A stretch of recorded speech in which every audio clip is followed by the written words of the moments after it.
Buen día, qué gusto escucharle. Aquí seguimos estudiando los avanzados, seguimos en Hechos 9, versículo 1 y 2, pero quiero regresarlo un poquito, ¿sí? ¿Me lo permite usted? Porque estamos investigando quién es Pablo, ¿sí?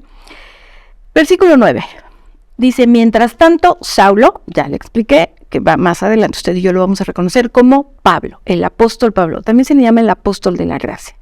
Dice, pronunciaba amenazas en cada palabra, o sea, cada cosa que él decía era una amenaza, ¿no? Yo me lo imagino así como, ¿no? Como enojado en contra de los cristianos. Y estaba ansioso, así decía, ansioso, por matar, no por convertir, no por enseñar, no por redarguir, por matar a los seguidores del Señor.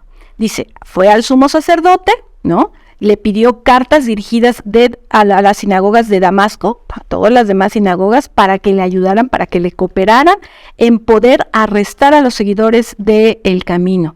Su intención era llevarlos, hombres y mujeres, ¿sí?, por igual, de regreso a Jerusalén encadenados. ¿Para qué? Ya leímos, para matarlos. Ahora, fíjese, en el capítulo 8 tenemos una narrativa de la muerte de Esteban, ¿no? Bueno, realmente es el capítulo 7, un pedacito del 8. Pero acompáñame a leer en el 8.1, dice, Saulo, este mismo Saulo, fue uno de los testigos y estuvo totalmente de acuerdo con el asesinato de Esteban. ¿Recuerda usted? Ya lo vimos en los devocionales. Esteban fue apedreado, ¿sí? Esteban era diácono, era un servidor, uno que atendía las mesas, que atendía la parte operativa de la iglesia que se estaba formando en ese entonces, y él empieza a predicar con fuego, con denuedo, ¿no? Y hay un momento en que lo sacan de la ciudad y lo apedrean. ¿Y sabe usted quién estaba entre esa bolita? Saulo estaba ahí, ¿sí? Y se dice que aún cuando Esteban es apedreado, ¿no? Pues agarran y ¡pum!, ¿no? Ahí va la ropa de Esteban sobre Saulo como visto bueno de lo que estaba pasando, ¿no? Qué interesante, ¿no? Entonces, ya vimos en el 9 cuál era su intención, pero ya vimos en el 8 también que esas cosas sucedían. Ahora, ¿sobre qué quiero llamarle la atención ahorita? Acompáñenme y vamos a leer en el versículo 59 del capítulo 7, ¿sí? Estamos hablando de lo que sucedía con Esteban, y dice, mientras lo apedreaban, es decir, mientras le estaban aventando piedras para matarlo, estando Saulo presente, Esteban oró, hizo una oración, dice, Señor Jesús, recibe mi espíritu. Cayó de rodillas gritando, Señor, no los culpes por este pecado. Dicho esto, murió. La versión Reina Valera 60 dice que cuando él cae y ora, dice, Señor, no les tomes en cuenta este pecado, y le pide a Dios que tenga misericordia de ellos. Ahora yo tengo una pregunta para usted. ¿Qué tan trascendental habrá sido la oración de Esteban para que Saulo tuviera la conversión y el cambio que vemos más adelante? Yo, en lo particular, considero que fue trascendental. Un hombre como Esteban, que dice en la Biblia que tuvo una visión y vio al Señor sentado en su trono, pudo haberle dicho, Señor, que estos se mueran después de mí para que ningún otro más sufra lo que yo estoy sufriendo, ¿sí? Pudo haber dicho, Señor, que se abra la tierra y se los trague. Pudo haber orado y dicho, Señor, estos se tienen que morir porque lo que me están haciendo a mí tal vez se lo van a hacer a Pedro, tal vez se lo van a hacer a Juan, ¿no?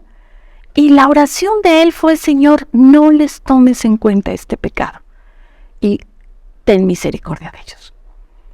Fíjese qué impresionante, ¿no? Y Saulo estaba ahí. Yo creo, esto es muy particular, una forma en la que yo percibo mi propia fe y la forma de tratar en ocasiones temas que tengo complejos de relaciones con personas, que cuando usted y yo oramos y pedimos que Dios tenga misericordia de alguien que ha pecado contra nosotros, ¿sí?, la misericordia de Dios le alcanza. Yo volteo y veo aquí, digo, la misericordia de Dios alcanzó a Pablo. Definitivamente había un propósito para él desde el principio de la relación. Definitivamente Dios había tenido un plan, un diseño específico para él. Y todo el tiempo que él fue formado y todo el tiempo que él estuvo ahí a los pies de Gamaliel, ciertamente había un propósito de Dios. Pero también ciertamente Esteban pudo haber tenido derecho a decir que caiga fuego del cielo y los consuma. Elías lo hizo, ¿sí? Pudo haber dicho que se abra la tierra y se los trague, y le pasó a los hijos de Coré. Pero él dijo, Señor, no tomes en cuenta este pecado. Y si la oración de Esteban tuvo así, sí, una poquita de influencia para que Pablo fuera el hombre que llegó a ser en las cosas de Dios y tener los alcances que tuvo, escribiendo cartas a la iglesia, cartas que hasta el día de hoy usted y yo estamos leyendo, pastoreando a la iglesia, levantando pastores y poniendo orden en lo que creíamos y en la doctrina. ¿No cree usted que valdría la pena que usted y yo, como Esteban, aprendiéramos a orar por misericordia para las personas con las que nos estamos enfrentando? Digo, esto no es Hechos 9, ¿no? Esto es un comercial. Esto es un comercial para usted y para mí que nos decimos cristianos. Esto es un comercial para usted y para mí que creemos que lo que usted y yo le pidamos al Padre en el nombre de Jesús puede suceder.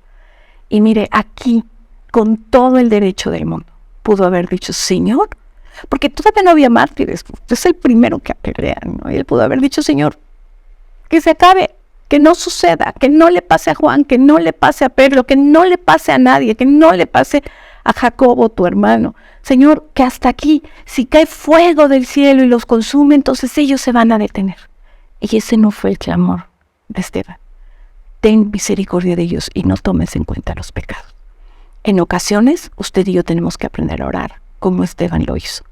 Y tal vez, seamos parte de lo que Dios está haciendo en la vida de un Pablo, que de ser un asesino de cristianos pasó a ser un apóstol de la gracia. Que Dios le bendiga. Nos vemos mañana.